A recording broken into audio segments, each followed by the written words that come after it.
오늘 마가복음 강의 63번째 시간인데요. 우리 따르며 섬기던 자들이라는 제목으로 함께 하나님의 말씀을 나누겠습니다.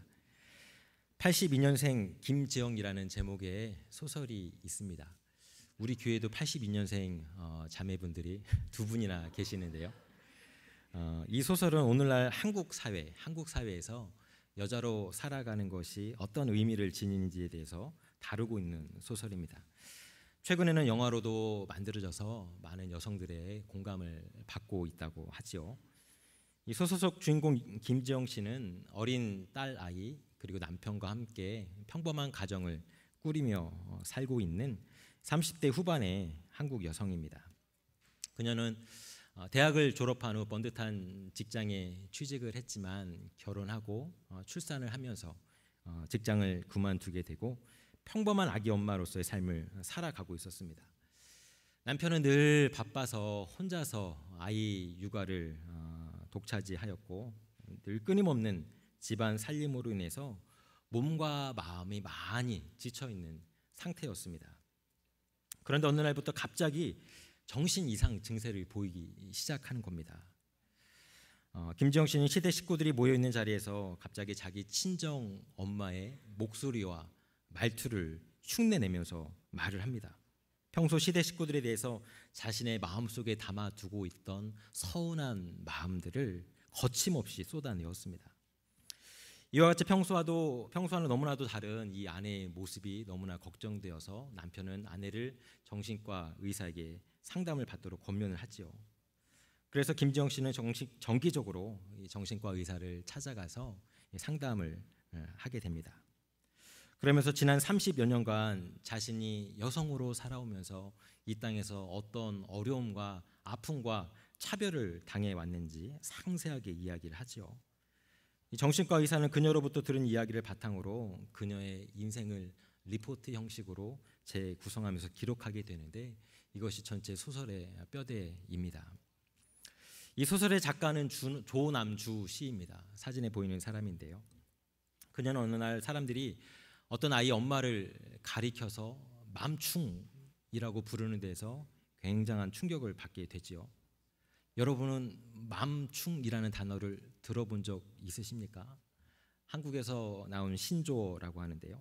엄마를 뜻하는 영어의 맘과 벌레를 뜻하는 한자어 충의 혼합 합성어입니다. 원래 이 단어는 아이가 공공장소에서 제멋대로 행동하도록 내버려두는 그런 엄마들을 비하하는 용어로 사용되어졌습니다. 그런데 이 용어는 점차 무차별적으로 아이 엄마를 비하하는 용어로 광범위하게 사용되고 있다고 합니다. 그래서 많은 아이 엄마들에게 상처를 주는 용어가 되어가고 있다고 하지요. 엄마라는 존재가 얼마나 아름다운 존재입니까? 우리 모두에게는 다 엄마가 존재하지 않습니까? 지금의 내가 있기까지는 엄마가 등 뒤에 있었기 때문에 가능한 일입니다. 엄마는 생명을 양육하는 이 세상에서 가장 고귀한 일을 감당하는 사람입니다. 그런데 조남주 작가는 이렇게 다른 누군가의 엄마를 맘충이라고 비하하는 한국 사회에서 과연 여성들에 대한 성차별이 과거에 비해서 얼마나 개선되었는지 질문을 던지면서 이 소설을 썼다고 합니다. 미국에서 인종차별 금지 운동이 벌어진 지 수십 년이 지났죠. 하지만 아직도 인종차별은 여전히 이 사회 속에 남아 있습니다. 그래서 인종차별 문제로 인해서 수많은 문제와 갈등이 미국 곳곳에서 터져 나오고 있습니다. 마찬가지로 오늘날 여성에 대한 성차별이 상당 부분 개선되었다고는 합니다. 하지만 그럼에도 불구하고 여성들은 아직도 여성에 대한 차별이 만연해 있다고 느끼면서 이 세상을 살아가고 있습니다. 오늘날 이 사회가 한 단계 더 발전하고 성숙한 세상으로 나아가기 위해서는 이런 여성에 대한 차별에 대한 문제를 우리가 보다 더 심각하게 고민해야 할 필요가 있다고 생각합니다. 딸만 셋을 가지고 있는 아빠로서 더 그런 생각이 절실하게 듭니다. 그래도 과거에 여성들이 어떤 대우를 받았는지 생각해 본다면 오늘날 이런 시대를 살아가고 있다는 것에 대해서 또 한편으로는 감사할 수 있다고 생각이 듭니다. 예수님 시대, 성서 시대 유대 사회는 철저하게 남성 중심의 가부장 사회였죠. 그래서 유대 사회는 종교적으로, 사회적으로, 법적으로 여성에 대한 억압과 차별을 아주 당연한 것으로 여겨왔습니다. 몇 가지 예를 들자면, 결혼한 신부가 자신이 처녀라는 것을 증명하지 못하면 이 여인은 돌에 맞아 죽임을 당했습니다. 배우자가 있는 남자와 여자가 서로 간통하다가 들킨 경우에도 여자만 돌에 맞아 죽는 경우가 있었지요. 이혼할 수 있는 권리도 여성에게는 없었고 남편에게만 주어져 있었습니다. 이처럼 유대 사회에서 여성은 인간으로서 대우를 전혀 받지 못했고 아버지나 남편에게 종속된 재산이나 물건 정도로 취급을 받았습니다. 이렇게 인간 이하의 취급을 받고 있던 여인들은 하나님의 성전에도 마음껏 들어갈 수 없었죠.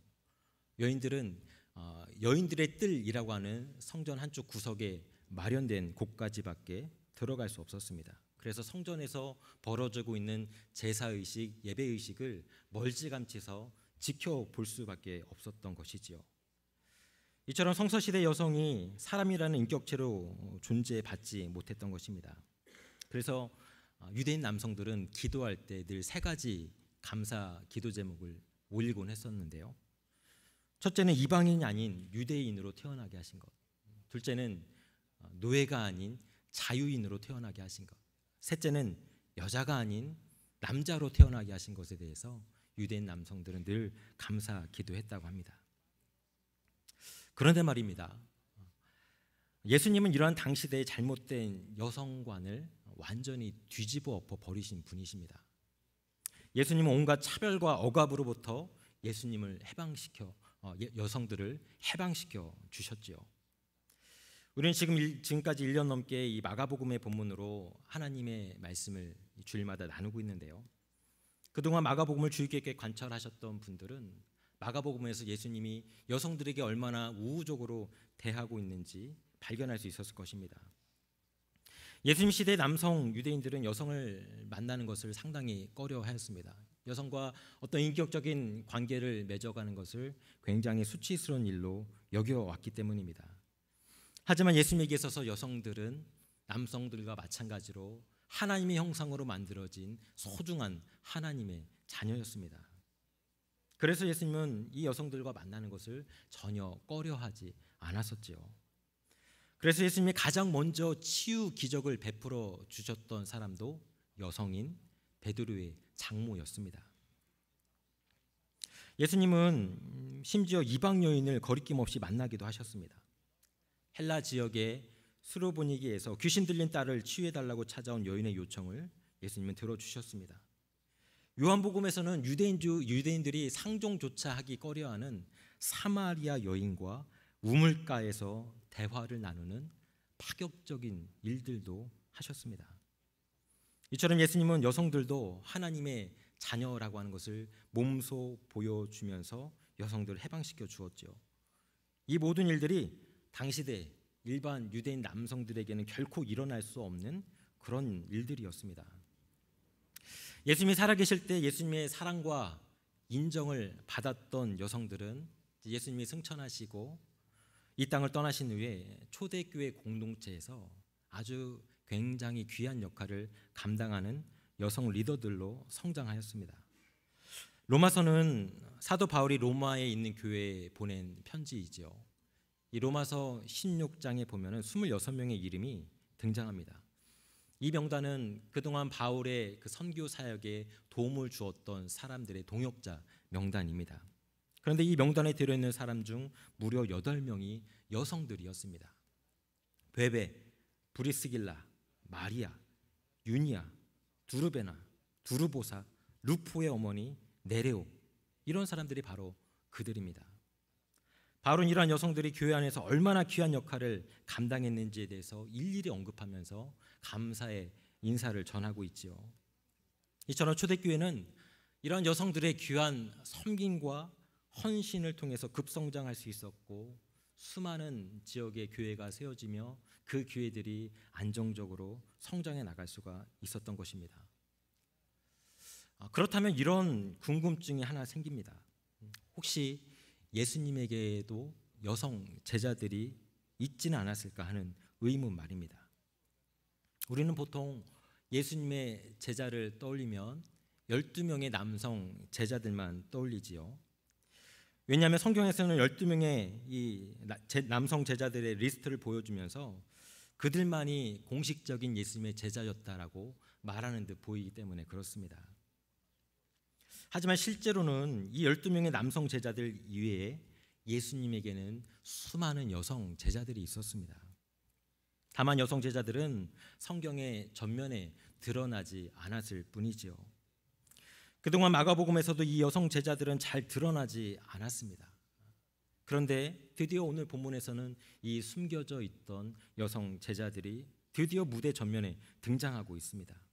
그것도 예수님이 십자가에 달려 돌아가시는 아주 극적인 순간의 말입니다. 오늘 본문 40절의 말씀을 우리 다 같이 한번 읽어보겠습니다.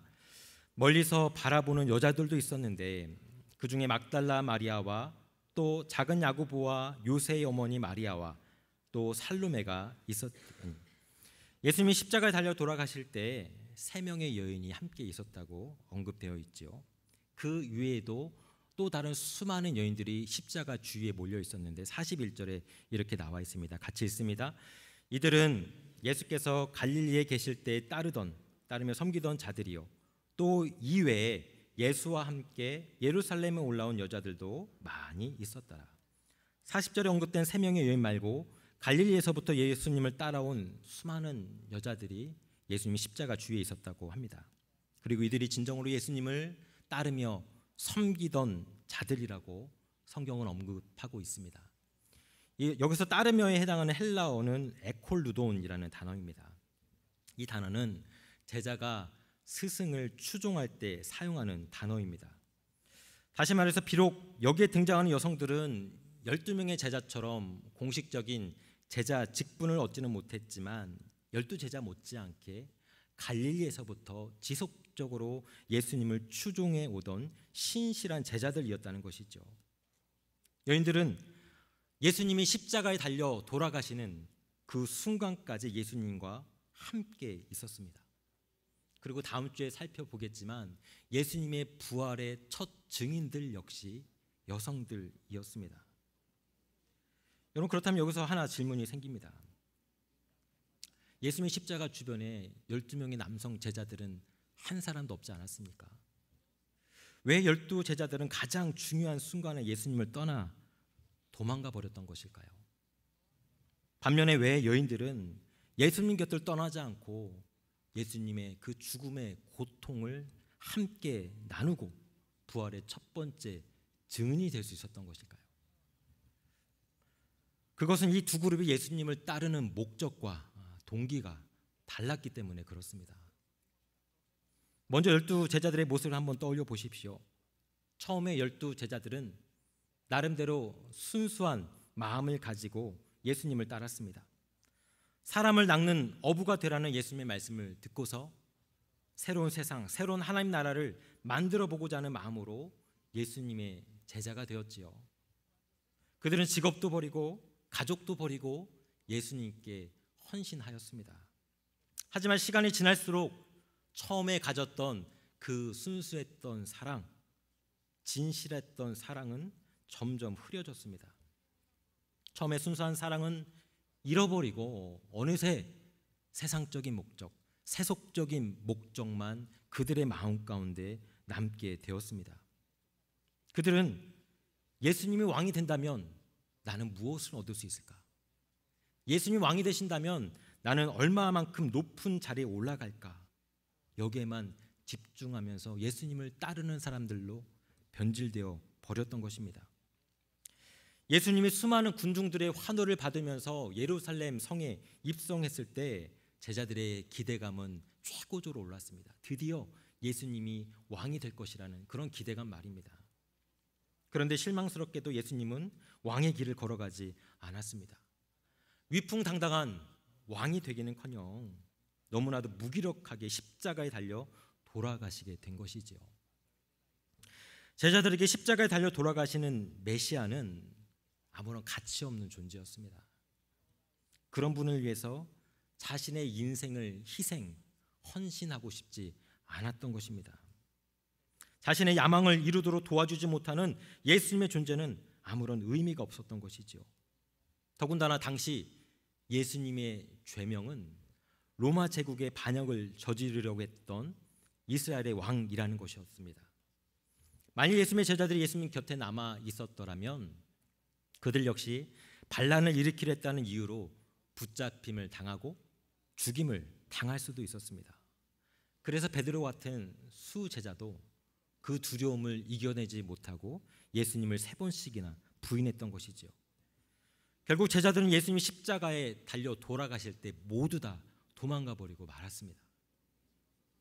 하지만 여성 제자들은 달랐지요. 예수님의 12제자들이 모두들 겁에 질려서 예수님을 버려두고 도망갔지만 오히려 여성 제자들은 이 위기의 순간에 십자가에 모였습니다. 40절에 보면 처음에 이 여인들은 멀리서 십자가를 바라보았다고 합니다. 하지만 십자가상에서 예수님의 고통과 고난이 점점 심해지자 그들은 한 발짝 두 발짝 예수님 십자가 곁으로 다가왔습니다.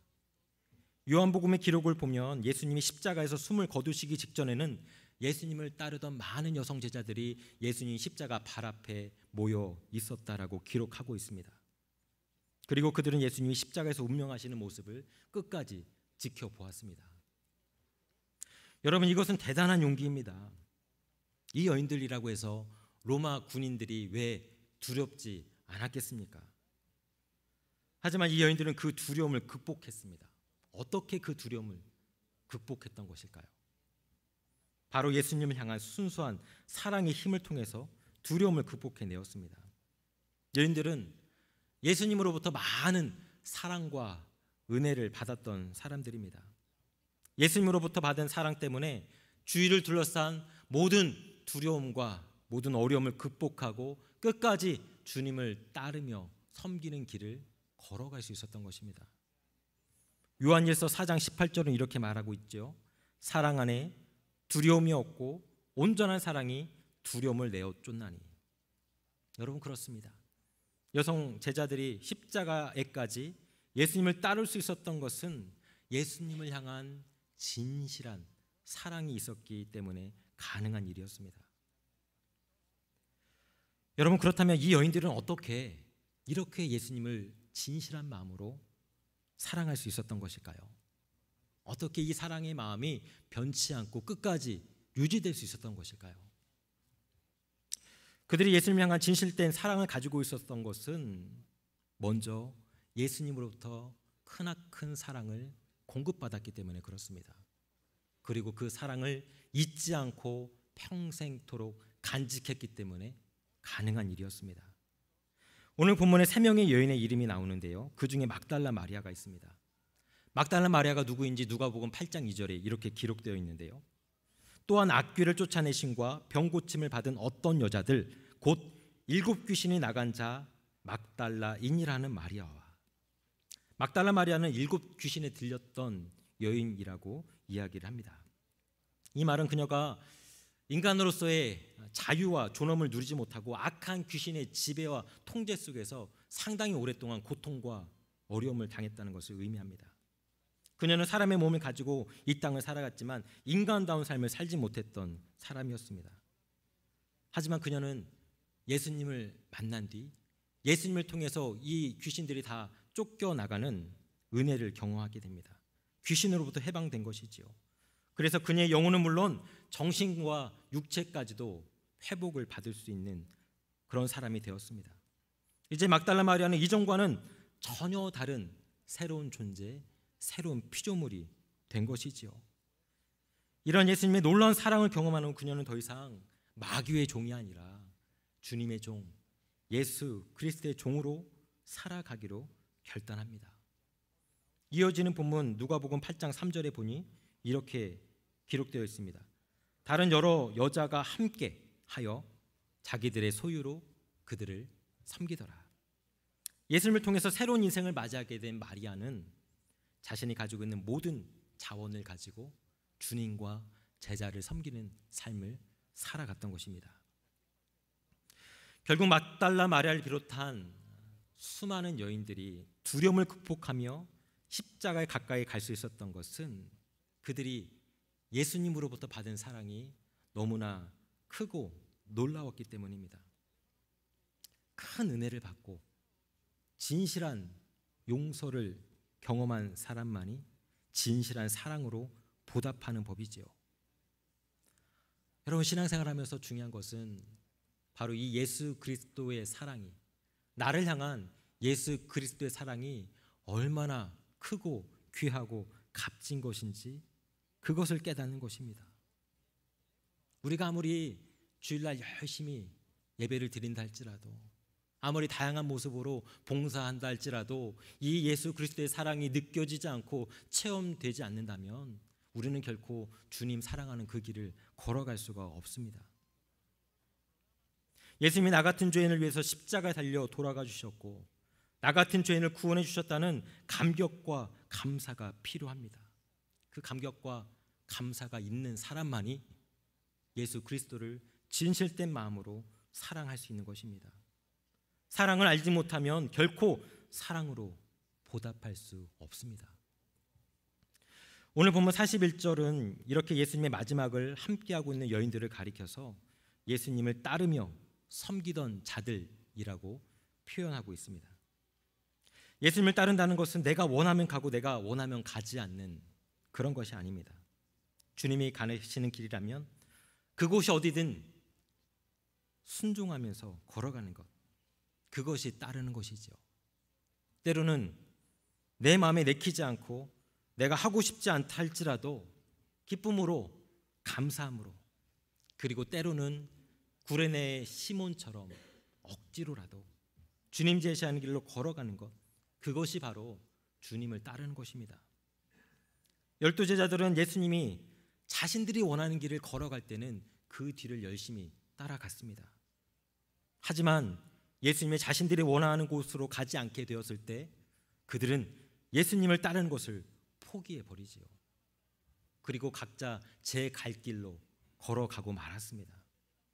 그것은 참된 제자의 모습이 아닙니다. 그런데 똑같은 조건, 똑같은 상황 속에서 12제자들은 도망갔지만 여인들은 예수님을 따르는 발걸음을 멈추지 않았습니다. 여성들은 예수님이 걸어가시는 그곳을 향해서 끝까지 걸어갔습니다. 그곳이 십자가의 길이랄지라도 그들은 포기하지 않았습니다. 왜냐하면 그들은 이것이 참된 제자의 길이라는 것을 알고 있었기 때문입니다. 오늘 본문은 우리에게 이렇게 이야기하고 있습니다. 제자라는 타이틀을 가지고 있다고 해서 그가 참된 제자가 되는 것이 아니라고 말입니다.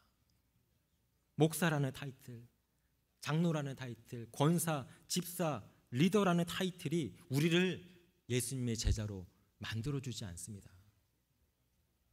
설령 나에게 아무런 타이틀이 없다 할지라도 마음속 깊은 곳에서 우러나오는 진실된 사랑의 마음을 가지고 예수님을 따르는 바로 그 사람이 참된 제자라는 것을 오늘 본문은 우리에게 깨우쳐주고 있습니다. 따라서 참된 예수님의 제자란 내 마음속에 있는 어떤 목적, 어떤 소망, 이것을 달성하기 위해서 주님을 따르는 것이 아니지요. 예수님을 통해서 어떤 예수님의 덕을 보기 위해서 예수님을 따르는 것이 아닙니다. 이 세상에서 성공하고 부자 되고 잘 살고 건강해지기 위해서 예수님을 따르는 것이 아닙니다. 예수님께서 나 같은 사람을 먼저 사랑해 주셨고 나의 죄를 용서해 주셨고 무조건적으로 용납해 주셨고 받아주셨기 때문에 그 사랑에 보답하기 위해서 그분을 위해서 살아가는 것이죠. 사랑하는 여러분, 반드시 기억하십시오. 제자는 예수님에게 무엇인가를 기대하는 사람이 아닙니다. 다만 예수님을 위해서 그분을 따르며 그분을 섬기는 사람, 바로 그 사람이 진정한 제자입니다. 오늘 본문에 보니 이렇게 진실된 마음으로 예수님을 따르는 또 다른 한 사람이 등장하고 있습니다. 그는 아리마대 사람 요셉입니다. 오늘 여성 제자들의 이야기를 들으면서 왠지 남자분들이 기가 죽었을지도 모르겠는데요. 우리 남자분들의 체면을 살려주는 사람이 바로 아리마대 요셉입니다. 이 사람이 누구인지 43절에 이렇게 기록되어 있습니다. 우리 같이 한번 읽어볼까요? 아리마대 사람 요셉이 와서 당돌이 빌라도에게 들어가 예수의 시체를 달라 하니 이 사람은 존경받는 공회원이요 하나님의 나라를 기다리는 자라. 요한복음에서는 아리마대 요셉을 또 이렇게 설명하고 있습니다. 아리마대 사람 요셉은 예수의 제자이나 유대인이 두려워 그것을 숨기더니 2일 후에 빌라도에게 예수의 시체를 가져가기를 구하며 빌라도가 허락하는지라. 이에 가서 예수의 시체를 가져가니라. 아리마대 사람 요셉은 존경받는 공회원이라고 합니다. 공회원이라고 하는 것은 사내들인 공의회의 회원이라는 말입니다. 우리가 이미 살펴본 대로 사내들인이라는 단체는 어떤 단체입니까? 예수님을 억울하게 누명 씌어서 사형시키도록 그 일에 모의를 꾸몄던 자들 아닙니까? 아리마대 요셉은 바로 그 공의회 회원이었습니다. 그런데 요한복음에서 아리마대 요셉을 가리켜서 예수님의 제자다라고 설명하고 있지요. 아리마대 요셉은 여성들과 마찬가지로 숨어있던 또 다른 한 명의 제자였던 것입니다. 사실 그는 오랜 시간 동안 동료 유대인들이 두려워서, 자신의 정체를 아는 것이 두려워서 공개적으로 예수님의 제자라고 자신을 드러내지 못하고 조용히 남몰래 예수님을 따르던 사람이었죠. 하지만 그는 예수님이 십자가에 달려 돌아가신 뒤 비로소 용기를 냅니다. 그는 자신이 그동안 쌓아올렸던 모든 사회적인 특권을 다 잃을 각오를 하고서 예수님의 장례를 위해서 내 모든 것을 다 헌신해 버리죠. 그는 당시로서는 값비싼 옷감인 세마포를 사서 예수님의 시신을 잘 감싸 주었습니다. 그리고 아마도 자기의 무덤으로 사용하기 위해서 사놓았던 그런 동굴, 그 동굴에 예수님의 시신을 안치했습니다. 그리고는 커다란 굴을 굴려서 그 굴을 막아 놓았습니다. 만약 아리마대 요셉이 이렇게 예수님의 시신을 잘 보존하지 않았더라면 어쩌면 예수님의 시신은 광야에 던져진 채 까마귀 같은 새나 짐승의 먹이가 되었을 수도 있습니다. 하지만 아리마대 요셉이 끝까지 예수님을 따르며 그분을 섬겨 주었기 때문에 예수님은 아름다운 부활을 준비할 수 있었던 것입니다. 이처럼 요셉이 주위 시선을 두려워하지 않고 예수님의 제자로 막판에 행동할 수 있었던 것은 그가 여성 제자들처럼 진실한 마음으로 예수님을 사랑했던 사람이었기 때문에 가능한 일이었습니다. 그는 이 세상에서 더 유명해지고 더 큰 권력을 얻고 더 많은 부를 쌓아가고자 했던 사람이 아닙니다. 43절에 아리마대 요셉을 하나님의 나라를 기다리는 사람으로 묘사하고 있죠. 그는 나의 나라가 아닌, 나의 세상이 아닌 하나님의 나라를 꿈꾸던 사람이었습니다. 사랑하는 여러분, 이 땅에 하나님의 나라를 이루려 가는 바로 이 순수한 마음을 가진 이런 사람들을 통해서 하나님은 일하시고 역사하시지요. 하나님의 나라는 바로 이런 사람들을 통해서 세워지는 것입니다. 예수님을 이용하고 예수님을 통해서 한몫 잡아보려고 하는 사람들이 아니라 순수하고 진실된 마음으로 오직 그분을 사랑하면서 그분을 따르며 섬기는 그 사람들을 통해서 하나님의 나라는 이 땅 가운데 세워진다는 것입니다. 저와 여러분이 이 귀한 여정 가운데 귀하게 쓰임받을 수 있기를 바랍니다. 이제 말씀을 마칩니다. 여성 제자들 그리고 아리마대 요셉이 12제자들과 달랐던 것은 그들은 예수님을 통해서 뭔가 내게 유익이 되는 것을 구하려고 했던 사람이 아니었다는 점입니다. 그들은 진심으로 예수님만을 사랑했고 그 사랑하는 마음 때문에 예수님을 섬기기 원했습니다. 그랬기 때문에 나에게 불리한 상황, 나에게 손해가 되는 상황 속에서도 주님을 위해서 내 모든 것을 희생하고 헌신할 수 있었던 것이지요. 우리 다시 한번 우리의 신앙을 점검해 보았으면 좋겠습니다. 여러분은 왜 예수님을 따르고 있습니까? 여러분은 왜 예수님을 섬기고 있습니까? 여러분은 진정으로 순수한 마음으로 예수님을 사랑하고 있습니까? 오늘 십자가에 달리신 예수님이 우리에게 던지는 이 질문에 올바른 답을 찾아갈 수 있는 저와 여러분 되시기를 간절히 축원합니다. 함께 기도하겠습니다. 다 함께 주신 말씀 기억하면서 다짐의 기도를 드리시겠습니다.